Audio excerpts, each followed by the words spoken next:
Est-ce que c'est le fait de donner présent un cadeau d'une valeur assez élevée qui prouve que la personne t'aime? Et si c'est ce qui démontre l'amour, ben ce monsieur-là pourrait également te donner tout ce qu'il veut et aller peut-être également s'amuser dehors. Est-ce que ce n'est pas du théâtre que nous faisons aussi souvent lors de ces cérémonies des fêtes de Saint-Valentin? Beaucoup font du théâtre.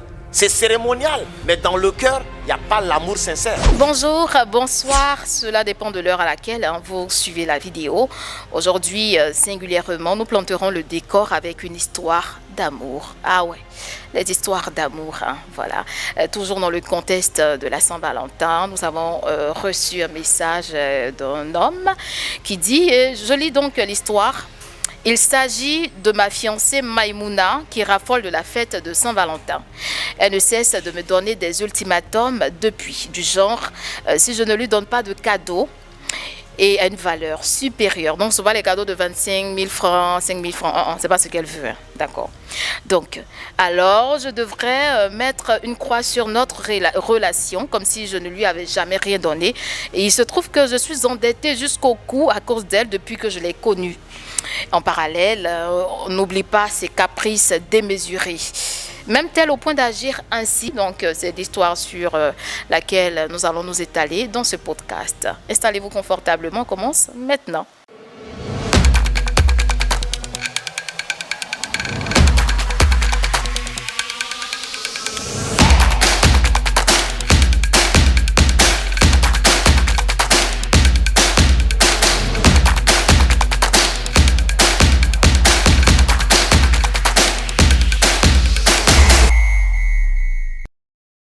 Pour décortiquer ce sujet ou cette histoire, nous sommes en compagnie du professeur Ouroupou Mbamba Jacques. Professeur, merci d'être là encore et encore. Ben écoutez, merci à vous. À vous nous faites tout le temps plaisir d'honorer notre invitation. Ça nous fait chaud au cœur comme ça. Le plaisir est partagé. Alors, vous avez écouté l'histoire de ce jeune homme. Déjà, c'est quoi votre regard d'ensemble avant qu'on aborde certains aspects de cette histoire? Ben écoutez, c'est une histoire... déjà qui amène à se poser beaucoup de questions. L'histoire d'amour, on ne peut pas prendre parti immédiatement.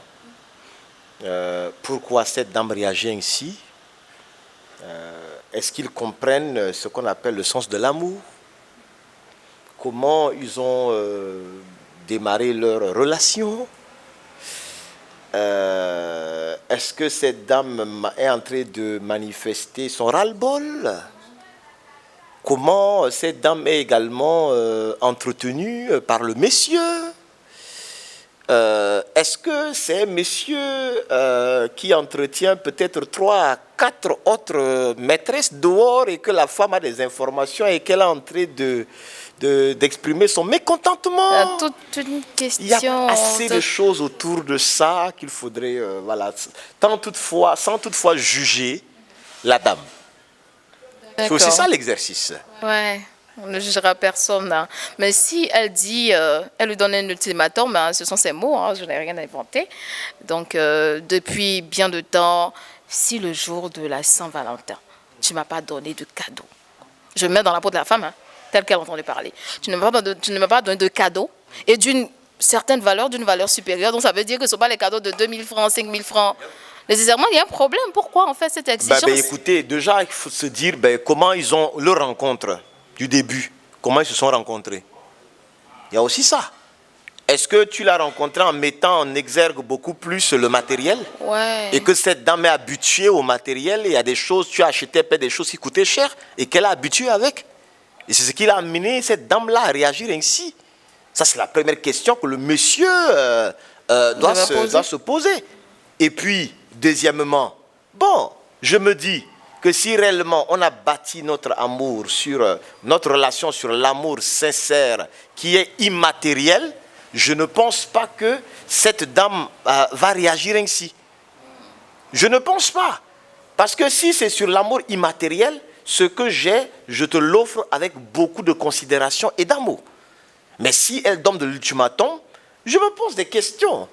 Est-ce que quelque part, le jour de Saint-Valentin, cette dame-là peut-être aurait appris que le monsieur également a peut-être entretient d'autres relations et que ce que le monsieur va donner comme cadeau est peut-être des choses qui coûtent 100, 200, 500 000 et qu'elle, à la maison, on lui donne seulement que des trucs de 10 000 et 15 000. C'est vrai qu'on n'a pas la face cachée de l'iceberg dans cette situation. Parce que si c'est ça, cette dame va se sentir frustrée, négligée. Et donc, c'est ce qui pourrait aussi l'amener aussi à réagir ainsi. Mais que cela ne tienne, pour moi, est-ce que c'est le fait de donner un présent, un cadeau d'une valeur assez élevée qui prouve que la personne t'aime? Et si c'est ce qui démontre l'amour, ben ce monsieur-là pourrait également te donner tout ce qu'il veut et aller peut-être également s'amuser dehors. Parce que comme la personne va se dire que bon, si ma femme a des problèmes, mieux vaut simplement lui acheter peut-être un sac de, je ne sais pas, un sac d'une grande marque, et puis elle va se taire, ou bien je lui achète peut-être un véhicule, et puis moi je peux maintenant aller faire ma vie. Donc est-ce qu'on peut acheter ton amour avec le matériel? Ça ne se résume pas en fait qu'au cadeau. Hein. Parce que donner l'ultimatum à son mari pour dire que bon, écoute, si tu ne m'achètes pas ça, ben notre relation s'arrête à ce niveau, cela veut dire qu'il y a un problème. C'est quoi l'amour pour toi alors? Est-ce qu'on peut acheter l'amour? Parce que si on pouvait acheter l'amour, on ne va pas avoir des personnes qui sont milliardaires, des personnes qui sont excessivement riches et qui sont malheureux. Parce qu'ils ont tout, mais il y a quelque chose qui les manque. Le matériel ne peut pas satisfaire le domaine de l'esprit et des pensées. Alors, professeur, ce qu'on voit souvent dans ce contexte de Saint-Valentin, c'est que les femmes ont pour habitude de réclamer quand même des cadeaux. Pourtant, c'est qu'en partant de la jeunesse de la Saint-Valentin, il y a un partage de cadeaux. Exactement. Mais dans quel concours de circonstances? Ce n'est pas que, on ne fait que réclamer. Lorsqu'on veut célébrer l'amour, c'est vice-versa. Lorsqu'on veut manifester son amour, c'est vice-versa. C'est écrit nulle part que c'est l'homme qui doit donner et que la femme doit simplement recevoir. Non. Si je manifeste de l'amour, en retour, tu dois également manifester de l'amour envers moi. Et comme je l'ai dit tantôt, on n'attend pas seulement qu'un Saint-Valentin. Mais maintenant, si on décide un 14 février, manifester ça, bon, là, il va falloir véritablement se dire que bon, je manifeste de l'amour parce que je trouve que j'aime mon partenaire et je le fais avec une motivation saine. Pas pour corrompre mon partenaire. Comment ça, corruption? Oui, mais parce qu'en fait, je veux corrompre mon partenaire, faire semblant que je l'aime et puis je lui donne beaucoup pendant qu'elle est en train d'exulter et puis manifester sa joie. Moi, je la laisse à la maison et puis je vais faire mes choses dehors. Bon, ça, c'est que je suis en train de corrompre l'amour. Donc, c'est dire que le jour de la Saint-Valentin, c'est parce que mon homme m'a offert une grosse voiture qui même en réalité, exactement, ça peut ne pas être sincère. Ça peut ne pas être sincère. C'est juste par effet de mode. Bon, exactement. Voilà, pour refuser que tu puisses trop parler et autres, je t'offre ce que tu veux, mais dans mon cœur, pendant que je t'offre ça, je suis en train de penser comment je vais te laisser pour aller sortir avec une autre fille dehors. Bon, ça c'est de la comédie.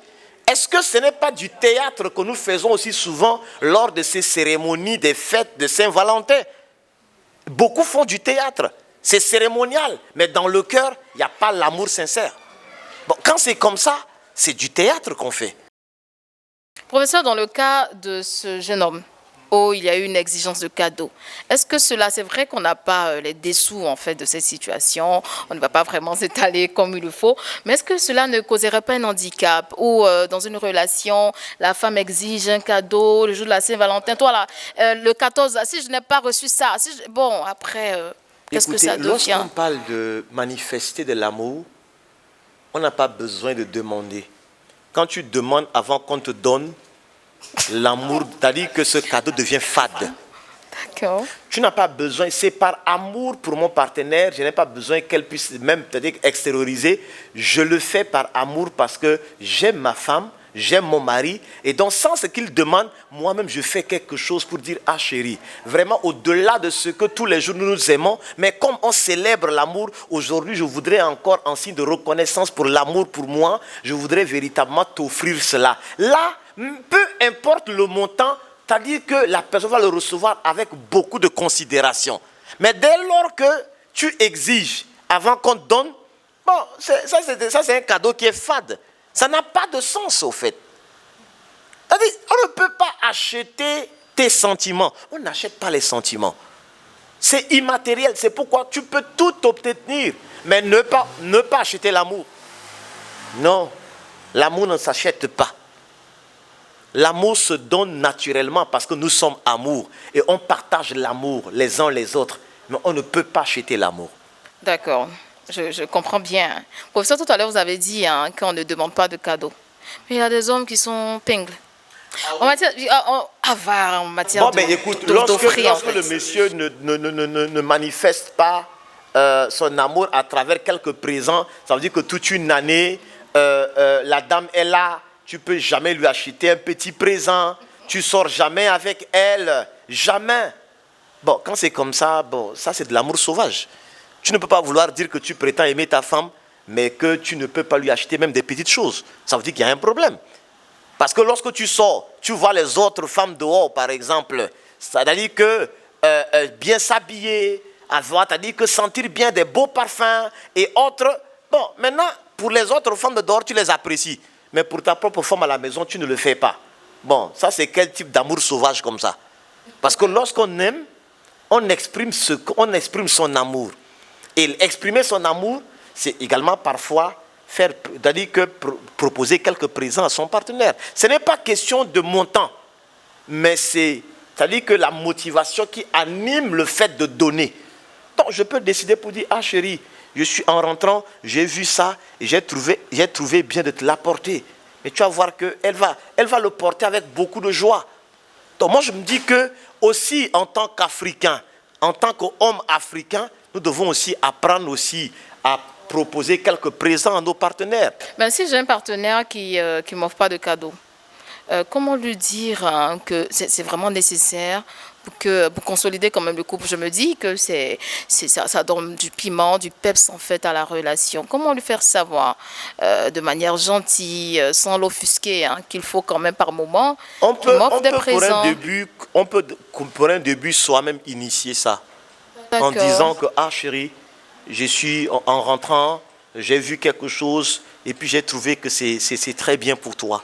Je le fais une fois, 2 fois, 3 fois. Si mon partenaire ne comprend pas, si mon partenaire ne comprend pas cela, ben, je peux simplement commencer à dire, chérie, j'ai vu telle chose là, je t'envoie pour que tu regardes. Est-ce que tu aimes ça? Ben, s'il y a une possibilité qu'on puisse l'avoir, ça nous fera plaisir. Il y a des choses que parfois, il y a des hommes qui n'ont jamais appris à donner. Il a grandi dans un monde, une famille où il n'a jamais vu son papa donner quelque chose à sa maman. Il faut le comprendre. Il y a aussi des hommes bruts comme ça. Donc quand c'est comme ça, c'est à toi de faire aussi, de tailler ton homme, de l'amener à comprendre. Ce n'est pas qu'il ne t'aime pas, il ne sait pas. Il ne connaît pas. Donc il faut que tu l'apprennes. Il ne faut pas dire que non, il ne faut pas jouer au Dieu pour dire que non, moi s'il ne le fait pas, c'est que mon ami, il ne connaît pas. Il y a des hommes comme ça. Donc il faut le prendre comme ça, et puis toi maintenant, il faut l'amener tout doucement, le modeler à comprendre.